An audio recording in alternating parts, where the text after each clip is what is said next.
Natatandaan nyo ba yung balita about sa 20% na withholding tax para sa mga time deposit natin? Kaya kung iisipin mo, nag-ipon ka, hinintay mong lumago yung pera mo sa bangko, pero ang ending, maliit lang din ang kinita. Kaya kung ikaw ay business owner na naghahangad ng mas malaking income growth, parang mahirap yata. What if sabihin ko sa'yo na meron kang ibang option?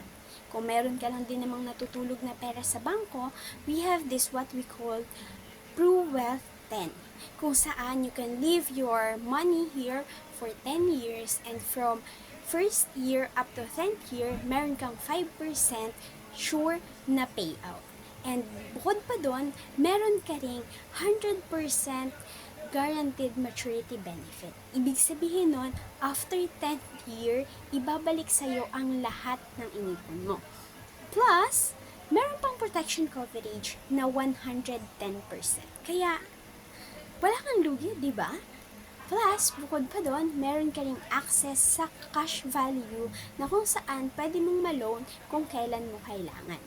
Kaya, this is one of the best option para mas mapalago natin ang pera natin. Kasi naman, when it comes to inflation, mataas siya. Kaya kung hindi tayo iisip ng other ways para mas ma-maintain ang value ng pera natin or mas magpataas ang interest nito para mas mapakinabangan natin, malulugi talaga tayo. Kaya naman, if you have money slipping in the bank, you can contact me and let's check the other option para ma-diversify ang portfolio.